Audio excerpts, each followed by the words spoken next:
So following on from last week's episode, we finish up trolling the Kahawai Schools. Should be fairly interesting. Got a lure sitting behind it. I dropped the camera back with the lure behind it, and I was waiting to see if I'd hook one.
This will be sick footage.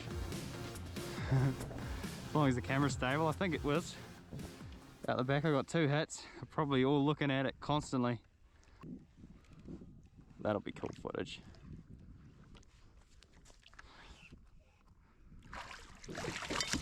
Jesus.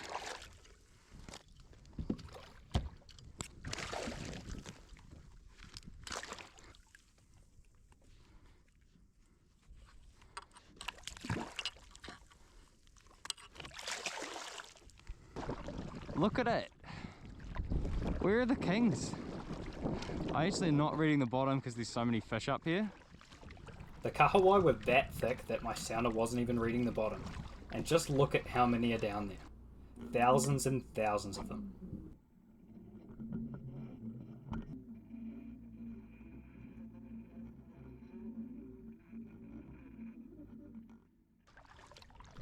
I decided to get the jig out to see if I could jig up a kingfish.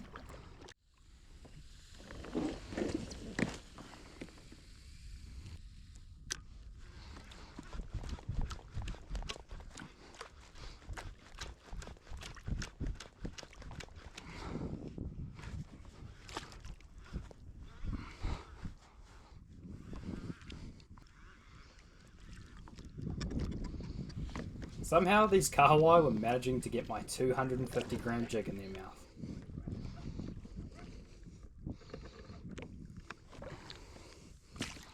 They're a big kahawai, aren't they?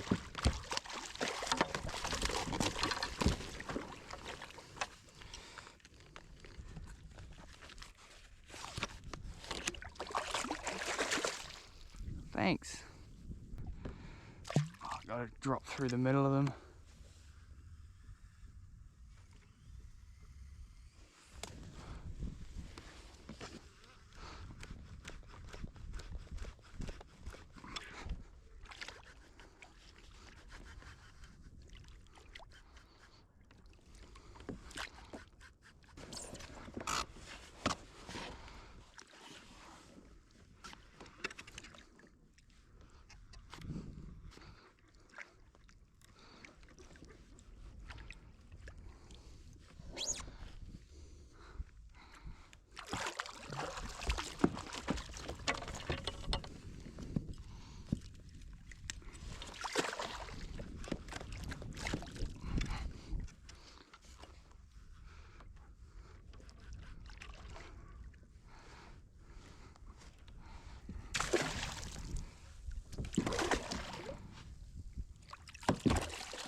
I was getting a bit sick of all the bycatch, so I put the jig away and decided to head off in another direction to look for a John Dory.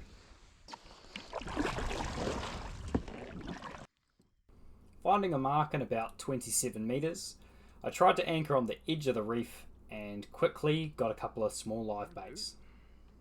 These weren't the ideal, however, but anything would do for a John Dory, as they eat a wide range of reef fish. This little sea perch was destined for the bottom. Take a look at this very unique footage of a live bait down on the bottom, and fish coming to inspect it.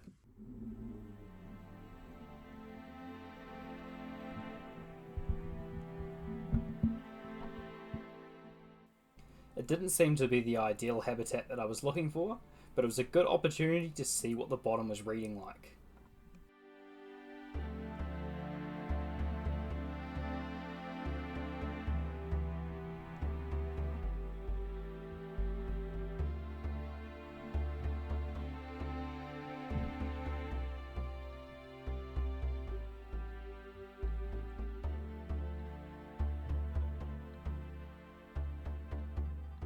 Something I am running into more and more down there are sharks, and this spot was no exception, with this big taupe coming in for a look. That big bumping sound suggested he was interested in the camera.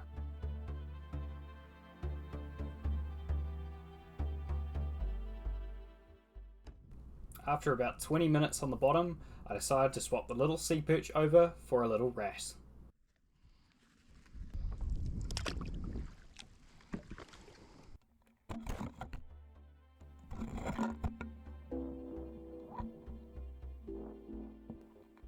The bottom on this side of the kayak was very bouldery, lots of cracks and a few small reef fish hanging about.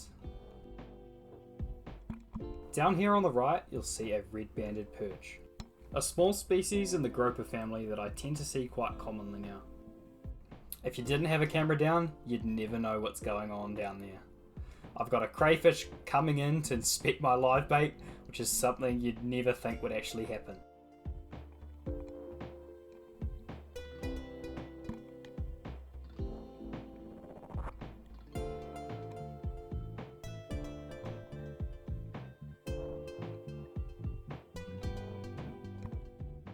With the little wrasse pretty tired from all the swimming, the crayfish makes its way slowly over.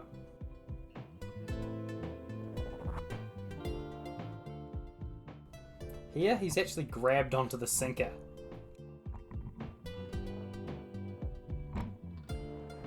With the crayfish now in control of the line, the wrasse swims into his hole and he begins to back up.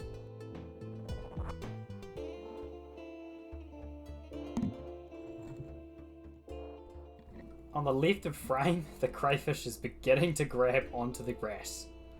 Something I thought I'd never see. And there he is in his hole, got hold of that wrasse and doesn't want to let go of it.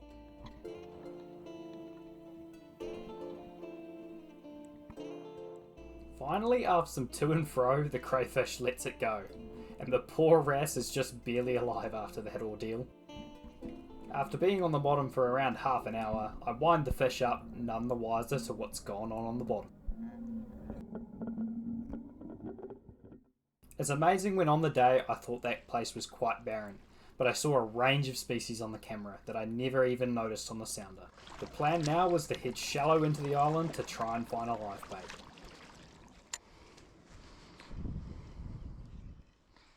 The first job was to get a little trail going, to hopefully bring in a few small jack mackerel. I sent the camera down on the other side of the boat to check out what was going on down there. I hadn't bothered to put any bait on the hook since I was just checking out what was going on.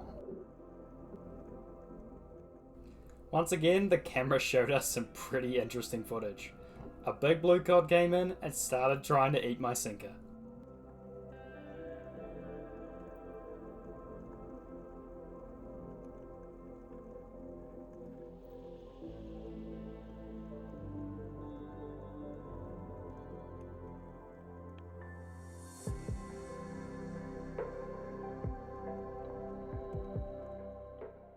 On the other side of the boat, my tiny little sabiki was now heading to the bottom. I wonder what I've hooked now.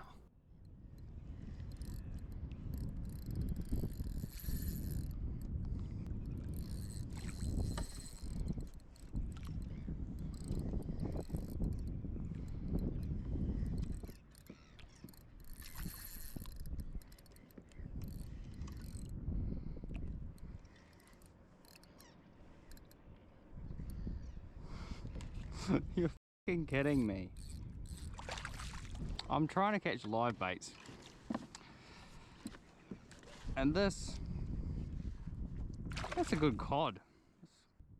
Yep, you guessed it. That blue cod had come off the sinker and gone over and eaten a sabiki.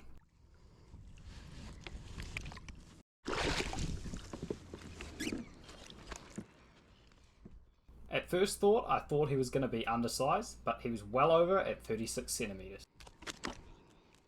This would be the perfect dinner after a long day on the water.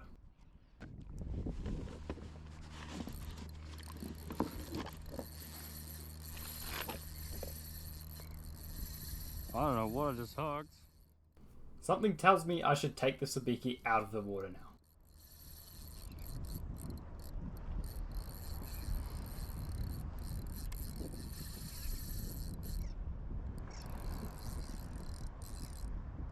I might have to put some bigger hooks on.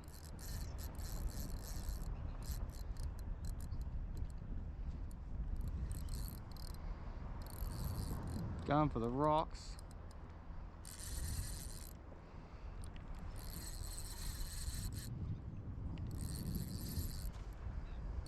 Could be a moki.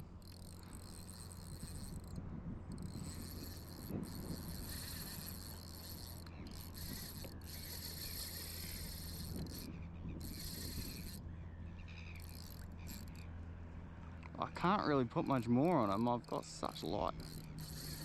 Stop! Oh, he's gone, is he? No, still there.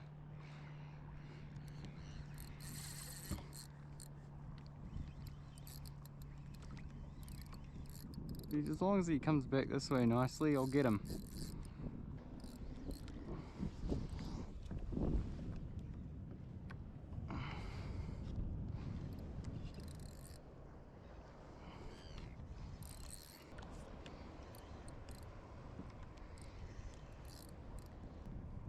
Right, is he here? I'm gonna have to go heavier.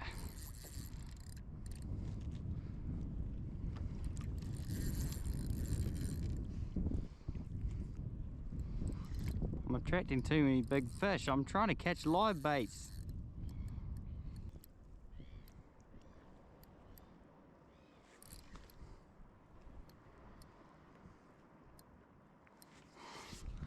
You muppet. Give me my sabiki back.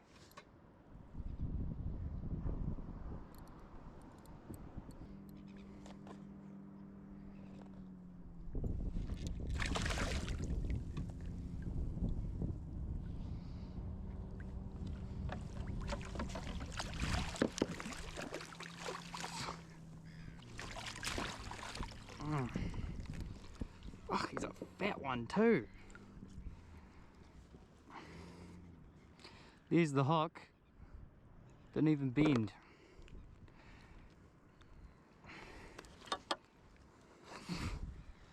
Best one I've caught all day on that bloody thing. Alright, thanks for the scrap, that was good. After a quick pack up, I decided to just go on a big long drift to see what I could see on the camera before heading in. The live baits could wait for another time.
Well, she's been a pretty quiet afternoon,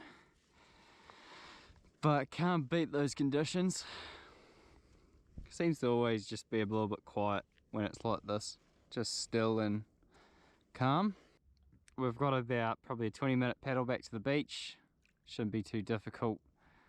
Hopefully the surf settled down since I went out, because it was a little bit wet this morning. Well, that's us for the week. We did put that blue cod in the back because we didn't really need that much fish. He just happened to come along, so in the back he goes. I'm not sure when I'll be out next, maybe on the weekend, maybe not. Let's get going.